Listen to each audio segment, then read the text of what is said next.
Hello दोस्तों, कहानी दुनिया चैनल पर आपका स्वागत है। आइए सुनते हैं कथा सम्राट मुंशी प्रेमचंद जी की लिखी एक मार्मिक कहानी, कायर। युवक का नाम केशव था, युवती का प्रेमा।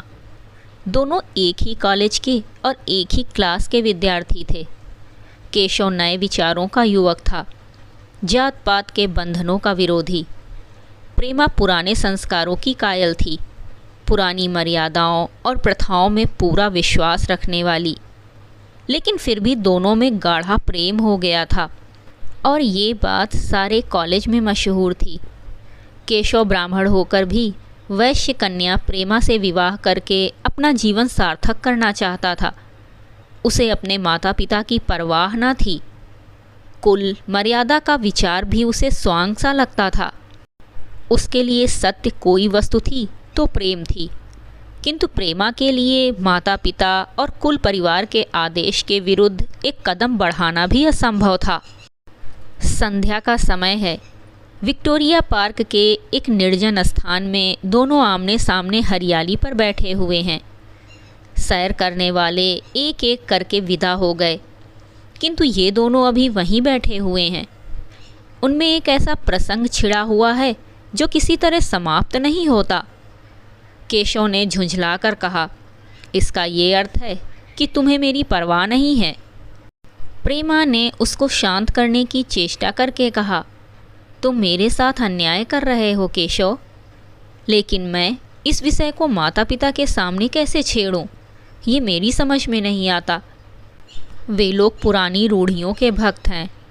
मेरी तरफ से कोई ऐसी बात सुनकर मन में जो जो शंकाएं होंगी उनकी तुम कल्पना कर सकते हो। केशव ने उग्र भाव से कहा, तो तुम भी उन्हीं पुरानी रूढ़ियों की गुलाम हो।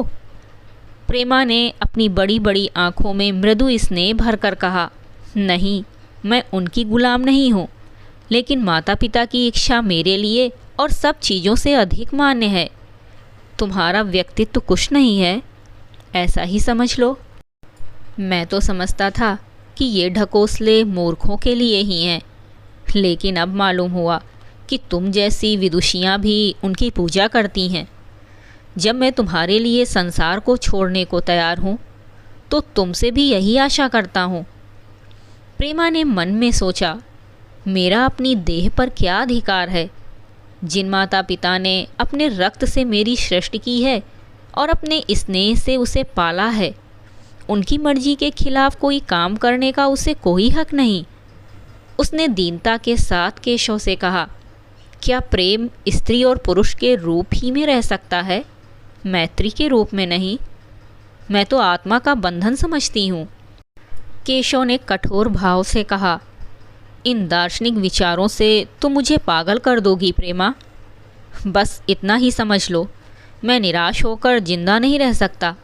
मैं प्रत्यक्षवादी हूँ और कल्पनाओं के संसार में प्रत्यक्ष का आनंद उठाना मेरे लिए असंभव है। ये कहकर उसने प्रेमा का हाथ पकड़कर अपनी ओर खींचने की चेष्टा की।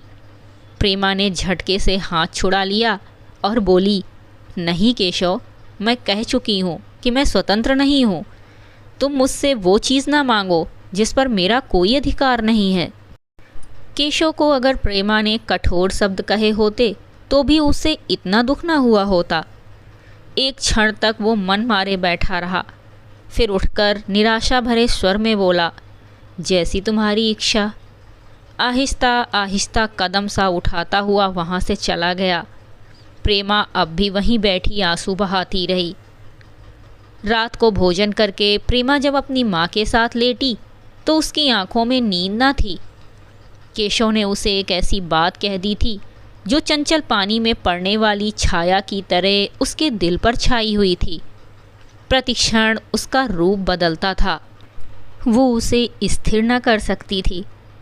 माता से इस विषय में कुछ कहे तो कैसे कहे, लज्जा मुंह बंद कर देती थी। उसने सोचा, अगर केशव के साथ मेरा विवाह ना हुआ तो उस समय मेरा क्या कर्तव्य होगा। अगर केशव ने कुछ उदंडता कर डाली तो मेरे लिए संसार में फिर क्या रह जाएगा। लेकिन मेरा बस ही क्या है। इन भांति भांति के विचारों में एक बात जो उसके मन में निश्चित हुई वो ये थी कि केशव के सिवा वो और किसी से विवाह न करेगी। उसकी माता ने पूछा, क्या तुझे अब तक नींद नहीं आई? मैंने तुझसे कितनी बार कहा कि थोड़ा बहुत घर का काम काज किया कर, लेकिन तुझे किताबों से ही फुर्सत नहीं मिलती। 4 दिन में तू पराए घर जाएगी, कौन जाने कैसा घर मिले। अगर कुछ काम करने की आदत ना रही तो कैसे निभा होगा। प्रेमा ने भोलेपन से कहा, मैं पराए घर जाऊंगी ही क्यों? माता ने मुस्कुरा कर कहा, लड़कियों के लिए यही तो सबसे बड़ी विपत्ति है बेटी। माँ बाप की गोद में पलकर ज्यों ही सयानी हुई दूसरों की हो जाती है। अगर अच्छे प्राणी मिले तो जीवन आराम से कट गया, नहीं तो रो रो कर दिन काटना पड़ा। सब कुछ भाग्य के अधीन है। अपनी बिरादरी में तो मुझे कोई घर नहीं भाता। कहीं लड़कियों का आदर नहीं है, लेकिन करना तो बिरादरी में ही पड़ेगा। ना जाने ये जात पात का बंधन कब टूटेगा। प्रेमा डरते डरते बोली, कहीं कहीं तो बिरादरी के बाहर भी विवाह होने लगे हैं। उसने कहने को तो कह दिया, लेकिन उसका हृदय कांप रहा था कि माताजी कुछ भांप ना जाएं। माता ने विस्मय के साथ पूछा, क्या हिंदुओं में ऐसा हुआ है? फिर उसने आप ही आप उस प्रश्न का जवाब भी दिया, और 2-4 जगह ऐसा हो भी गया तो उससे क्या होता है। प्रेमा ने इसका कुछ जवाब न दिया। भय हुआ कि माता कहीं उसका आशय समझ न जाएं। उसका भविष्य एक अंधेरी खाई की तरह उसके सामने मुंह खोले खड़ा था, मानो उसे निगल जाएगा। उसे न जाने कब नींद आ गई। प्रातःकाल प्रेमा सोकर उठी तो उसके मन में एक विचित्र साहस का उदय हो गया था। सभी महत्वपूर्ण फैसले हम आकस्मिक रूप से कर लिया करते हैं, मानो कोई दैवी शक्ति हमें उनकी ओर खींच ले जाती है। वही हालत प्रेमा की थी। कल तक वो माता पिता के निर्णय को मान्य समझती थी, पर संकट को सामने देखकर उसमें उस वायु की हिम्मत पैदा हो गई थी जिसके सामने कोई पर्वत आ गया हो। वही मंद वायु प्रबल वेग से पर्वत के मस्तक पर चढ़ जाती है और उसे कुचलती हुई दूसरी तरफ जा पहुंचती है। प्रेमा मन में सोच रही थी, मानो ये देह माता पिता की है, किंतु आत्मा तो मेरी है। मेरी आत्मा को जो कुछ भुगतना पड़ेगा वो इसी देह से तो भुगतना पड़ेगा। अब वो इस विषय में संकोच करना अनुचित ही नहीं, घातक समझ रही थी। अपने जीवन को क्यों एक झूठे सम्मान पर बलिदान करे। उसने सोचा, विवाह का आधार अगर प्रेम ना हो तो वो देह का विक्रय है। आत्मसमर्पण क्यों बिना प्रेम के भी हो सकता है। इस कल्पना ही से कि न जाने किस अपरिचित युवक से उसका विवाह हो जाएगा, उसका हृदय विद्रोह कर उठा। वो भी नाश्ता करके कुछ पढ़ने जा रही थी कि उसके पिता ने प्यार से पुकारा, मैं कल तुम्हारे प्रिंसिपल के पास गया था, वे तुम्हारी बड़ी तारीफ कर रहे थे। प्रेमा ने सरल भाव से कहा, आप तो यूं ही कहा करते हैं। नहीं, सच में। ये कहते हुए उन्होंने अपनी मेज की दराज खोली और मखमली चौखटों में जड़ी हुई एक तस्वीर निकालकर उसे दिखाते हुए बोले, ये लड़का ICS के इम्तहान में प्रथम आया है। इसका नाम तो तुमने सुना होगा। बूढ़े पिता ने ऐसी भूमिका बांध दी थी कि माँ उनका आशय न समझ सकी, लेकिन प्रेमा भाप गई। उनका मन तीर की भांति लक्ष्य पर जा पहुँचा। उसने बिना तस्वीर की ओर देखे ही कहा, नहीं, मैंने तो उसका नाम नहीं सुना। पिता ने बनावटी आश्चर्य से कहा, क्या तुमने उसका नाम ही नहीं सुना? आज के दैनिक पत्र में उसका चित्र और जीवन वृत्तांत छपा है। प्रेमा ने रुखाई से जवाब दिया, होगा, मगर मैं तो उस परीक्षा का कोई महत्व नहीं समझती। मैं तो समझती हूँ जो लोग इस परीक्षा में बैठते हैं वे स्वार्थी होते हैं। आखिर उनका उद्देश्य इसके सिवा और क्या होता है कि अपने गरीब, निर्धन, दलित भाइयों पर शासन करें और खूब धन संचय करें। ये तो जीवन का कोई ऊंचा उद्देश्य नहीं है। इस आपत्ति में जलन थी, अन्याय था, निर्दयता थी। पिताजी ने समझा था प्रेमा ये बखान सुनकर लट्टू हो जाएगी। ये जवाब सुनकर तीखे स्वर में बोले, तू तो ऐसी बातें कर रही है जैसे तेरे लिए धन और अधिकार का कोई मूल्य ही नहीं। प्रेमा ने ढिठाई से कहा, हाँ, मैं तो इसका मूल्य नहीं समझती। मैं तो आदमी में त्याग देखती हूँ। मैं ऐसे युवकों को जानती हूँ जिन्हें ये पद जबरदस्ती भी दिया जाए तो स्वीकार न करेंगे। पिता ने उपहास के ढंग से कहा, ये तो आज मैंने नई बात सुनी। मैं तो देखता हूँ कि छोटी छोटी नौकरियों के लिए लोग मारे मारे फिरते हैं। मैं ज़रा उस लड़के की सूरत देखना चाहता हूँ जिसमें इतना त्याग हो। मैं तो उसकी पूजा करूँगा। शायद किसी दूसरे अवसर पर ये शब्द सुनकर प्रेमा लज्जा से सिर झुका लेती, पर इस समय उसकी दशा उस सिपाही की सी थी जिसके पीछे गहरी खाई हो। आगे बढ़ने के सिवा उसके लिए और कोई मार्ग ना था। अपने आवेश को संयम से दबाती हुई, आँखों में विद्रोह भरे, वो अपने कमरे में गई और केशव के कई चित्रों में से वो एक चित्र चुनकर लाई जो उसकी निगाह में सबसे खराब था और पिता के सामने रख दिया।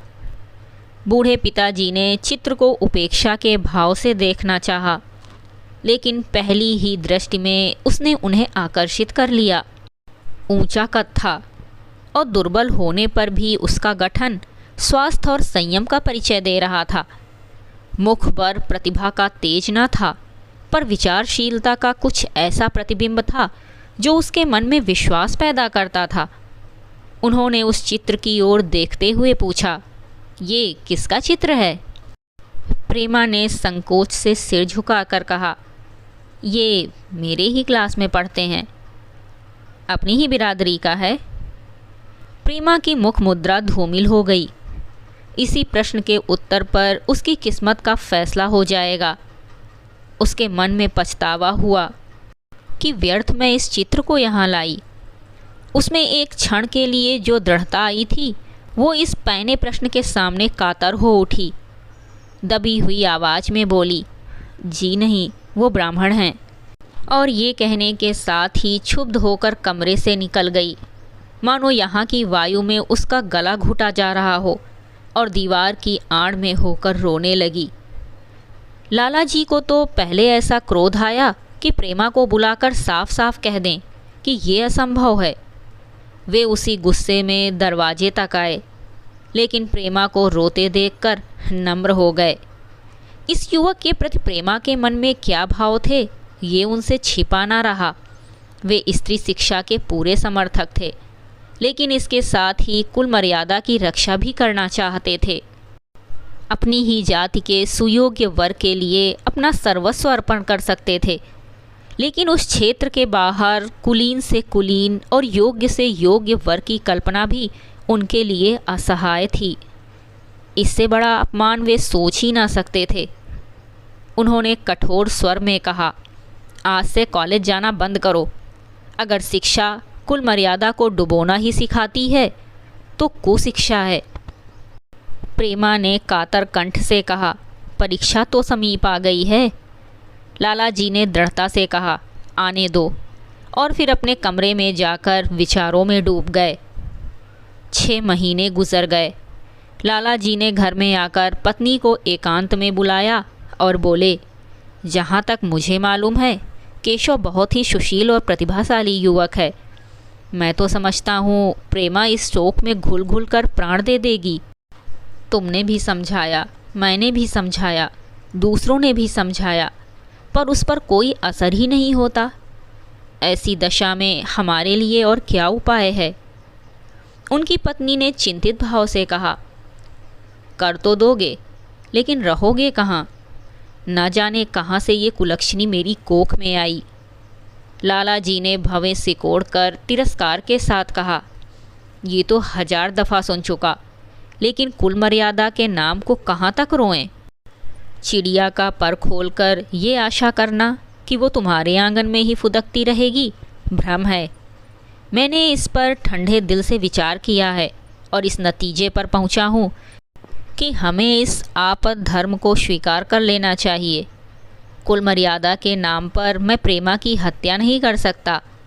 दुनिया हंसती हो हंसे, मगर वो ज़माना बहुत जल्द आने वाला है जब ये सभी बंधन टूट जाएंगे। आज भी सैकड़ों विवाह जात पात के बंधनों को तोड़कर हो चुके हैं।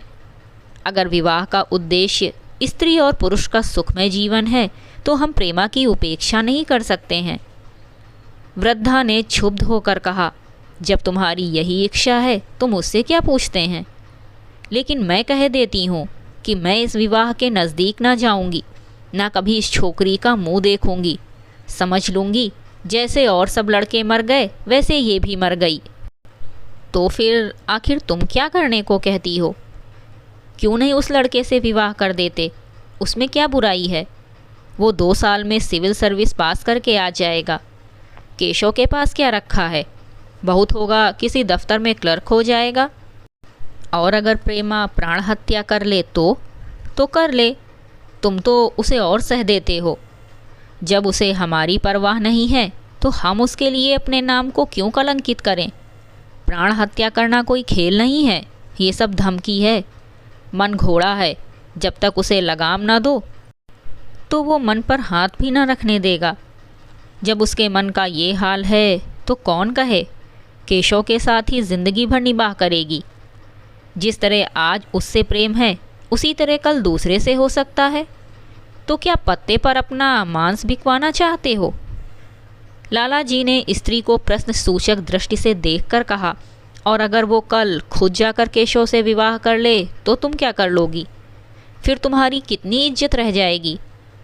वो चाहे संकोचवश या हम लोगों के लिहाज से यूं ही बैठी रहे, पर यदि जिद पर कमर बांध ले हम तुम कुछ नहीं कर सकते। इस समस्या का ऐसा भीषण अंत भी तो हो सकता है, ये इस वृद्धा के ध्यान में ही ना आया था। ये प्रश्न बम के गोले की तरह उसके मस्तक पर गिरा। एक क्षण तक वो अवाक बैठी रह गई, मानो इस आघात ने उसकी बुद्धि की धज्जियां उड़ा दी हों। फिर पराभूत होकर बोली, तुम्हें अनोखी ही कल्पनाएं सोचती हैं। मैंने तो आज तक कभी भी नहीं सुना कि किसी कुलीन कन्या ने अपनी इच्छा से विवाह किया है। तुमने ना सुना हो, लेकिन मैंने सुना है और देखा है, और ऐसा होना बहुत संभव है। जिस दिन ऐसा होगा उस दिन तुम मुझे जीती ना देखोगे। मैं ये नहीं कहता कि ऐसा होगा ही, लेकिन होना संभव है। तो जब ऐसा होना है तो इससे तो यही अच्छा है कि हम ही इसका प्रबंध करें। जब नाक ही कट रही है तो तेज छुरी से क्यों ना कटे? कल केशव को बुलाकर देखो क्या कहता है। केशव के पिता सरकारी पेंशनर थे, मिजाज के चिड़चिड़े और कृपण। धर्म के आडंबरों में ही उनके चित्त को शांति मिलती थी। कल्पना शक्ति का अभाव था, किसी के मनोभावों का सम्मान न कर सकते थे। वे अब भी उस संसार में रहते थे जिसमें उन्होंने अपने बचपन और जवानी के दिन काटे थे। नवयुग की बढ़ती हुई लहर को वे सर्वनाश कहते थे, और कम से कम अपने घर को दोनों हाथों और दोनों पैरों का जोड़ लगाकर उससे बचाए रखना चाहते थे।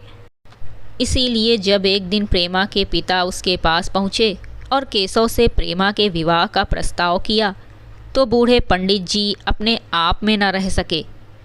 धुंधली आंखें फाड़कर बोले, आप भांग तो नहीं खा गए हैं? इस तरह का संबंध और चाहे जो कुछ हो, विवाह नहीं है। मालूम होता है आपको भी नए ज़माने की हवा लग गई है। बूढ़े बाबूजी ने नम्रता से कहा, मैं खुद ऐसा संबंध नहीं पसंद करता। इस विषय में मेरे भी यही विचार हैं जो आपके, पर बात ऐसी आ पड़ी है कि मुझे विवश होकर आपकी सेवा में आना पड़ा।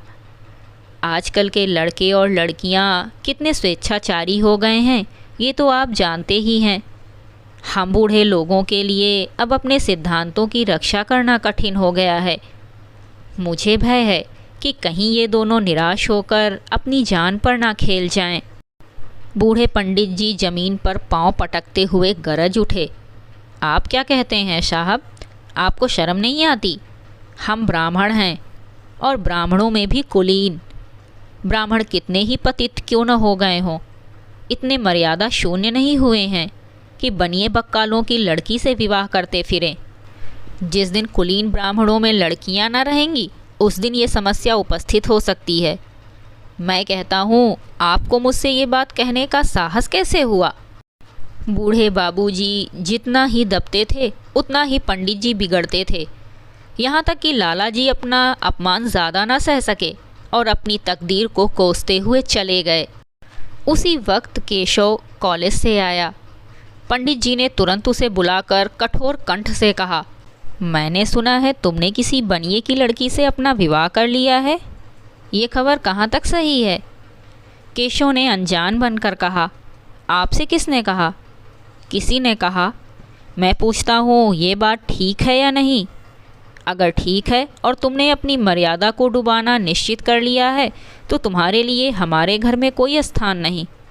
तुम्हें मेरी कमाई का एक धेला भी नहीं मिलता।